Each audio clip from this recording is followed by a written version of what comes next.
नमस्ते श्रोताओं, आप सुन रहे हैं एआई न्यूज नेक्सस, जहां हम वैश्विक मुद्दों पर गहराई से चर्चा करते हैं। आज का विषय है, क्या अमेरिका इजरायल और ईरान के बीच चल रहे तनावपूर्ण युद्ध में सीधे तौर पर शामिल हो सकता है। हाल की घटनाक्रमों ने इस सवाल को और प्रासंगिक बना दिया है, क्योंकि मध्य पूर्व में स्थिति दिन ब दिन जटिल होती जा रही है।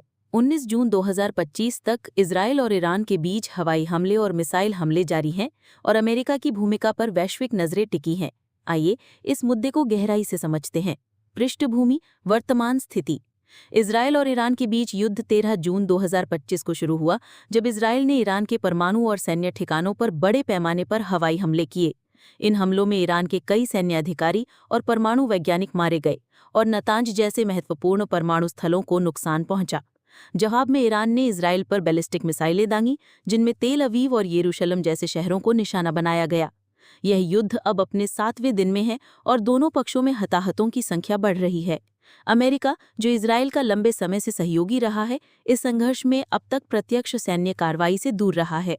हालांकि अमेरिकी राष्ट्रपति डोनाल्ड ट्रंप ने हाल के बयानों में संकेत दिया है कि अमेरिका कुछ बड़ा चाहता है और यह संभव है कि वह इस युद्ध में शामिल हो। ईरान ने चेतावनी दी है कि अगर अमेरिका ने हस्तक्षेप किया तो यह क्षेत्रीय स्तर पर सर्व आउट युद्ध को जन्म दे सकता है। तो सवाल ये है कि क्या अमेरिका वाकई इस युद्ध में सीधे कूद सकता है? इसके लिए हमें कुछ कारकों को समझना होगा। अमेरिका और इजरायल के बीच मजबूत सैन्य और कूटनीतिक रिश्ते हैं।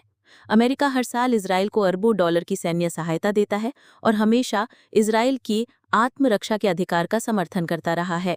हाल के समाचारों के अनुसार इजरायल ने ट्रंप प्रशासन से ईरान के फोर्डो परमाणु स्थल पर हमला करने के लिए अमेरिकी बम्बरशक विमानों और 30,000 पाउंड के बंकर बस्टिंग बमों का उपयोग करने का आग्रह किया है। यह एक ऐसा लक्ष्य है जिसे इजरायल अकेले नष्ट करने में सक्षम नहीं हो सकता। अमेरिका लंबे समय से ईरान के परमाणु कार्यक्रम को लेकर चिंतित रहा है। ट्रंप ने 17 जून को सोशल मीडिया पर कहा कि वे चाहते हैं कि ईरान पूरी तरह से परमाणु हथियार छोड़ दे। अगर अमेरिका को लगता है कि इजरायल के हमले ईरान के परमाणु कार्यक्रम को पूरी तरह से नहीं रोक पाएंगे, तो वह सैन्य हस्तक्षेप पर विचार कर सकता है। अमेरिका ने पहले ही मध्य पूर्व में अपनी सैन्य मौजूदगी बढ़ा दी है। पेंटागन ने यूएसएस निमिट्ज विमानवाहक पोत को क्षेत्र में भेजा है और दर्जनों रिफ्यूलिंग विमान यूरोप में तैनात किए गए हैं, जो संभावित हमलों के लिए लड़ाकू विमानों को सहायता दे सकते हैं। ये तैयारियां इस बात का संकेत हैं कि अमेरिका किसी भी स्थिति के लिए तैयार है। आंतरिक दबाव और विरोध। हालांकि अमेरिका के भीतर इस युद्ध में शामिल होने को लेकर मतभेद हैं। सेनेटर टिम केन ने जैसे कुछ डेमोक्रेट्स ने युद्ध शक्ति संकल्प पेश किया है, जो बिना कांग्रेस की मंजूरी के सैन्य कार्रवाई को रोक सकता है। इसके अलावा ट्रंप के अमेरिका फर्स्ट समर्थक जैसे स्टीव बैनन मध्य पूर्व में एक और युद्ध के खिलाफ हैं। ईरान की प्रतिक्रिया और जोखिम। ईरान ने स्पष्ट रूप से कहा है कि अगर अमेरिका ने इस युद्ध में शामिल हुआ तो वह अमेरिकी ठिकानों पर हमला करेगा। अमेरिकी खुफिया रिपोर्ट्स के अनुसार ईरान ने पहले ही बहरीन, कतर और संयुक्त अरब अमीरात में अमेरिकी ठिकानों को निशाना बनाने के लिए मिसाइलें तैयार कर ली हैं। इसके अलावा ईरान के सहयोगी जैसे यमन के हूती विद्रोही लाल सागर में अंतर्राष्ट्रीय शिपिंग पर हमले फिर से शुरू कर सकते हैं। ईरान के सर्वोच्च नेता अयातुल्लाह अली खामेनेई ने 18 जून को कहा कि अमेरिका को यह जान लेना चाहिए कि कोई भी सैन्य हस्तक्षेप अपरणीय नुकसान का कारण बनेगा। ईरान का दावा है कि वह कभी हार नहीं मानेगा और इजरायल के खिलाफ पूरी ताकत से लड़ेगा। अगर अमेरिका शामिल होता है तो यह युद्ध क्षेत्रीय स्तर पर फैल सकता है, जिसमें लेबनान, सीरिया और इराक जैसे देश भी शामिल हो सकते हैं। अमेरिका के लिए संभावित परिणाम। अमेरिका के लिए इस युद्ध में शामिल होने के कई परिणाम हो सकते हैं। सैन्य और आर्थिक लागत। मध्य पूर्व में एक और युद्ध अमेरिका के लिए महंगा साबित हो सकता है।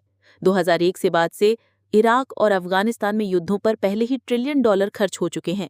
सेनेटर टिम केन ने इसे विनाशकारी भूल करार दिया है। वैश्विक प्रभाव। तेल की कीमतें पहले ही बढ़ रही हैं क्योंकि इजरायल ने तेहरान में तेल रिफाइनरियों पर हमले किए हैं। अगर युद्ध फैलता है तो वैश्विक ऊर्जा आपूर्ति और अर्थव्यवस्था पर गहरा असर पड़ सकता है। कूटनीतिक रास्ता। ट्रंप ने यह भी संकेत दिया है कि वह रूस के राष्ट्रपति पुतिन को मध्यस्थता के लिए शामिल कर सकते हैं। हालांकि यह कितना प्रभावी होगा यह स्पष्ट नहीं है। निष्कर्ष। तो क्या अमेरिका इजरायल ईरान युद्ध में सीधे हिस्सा ले सकता है?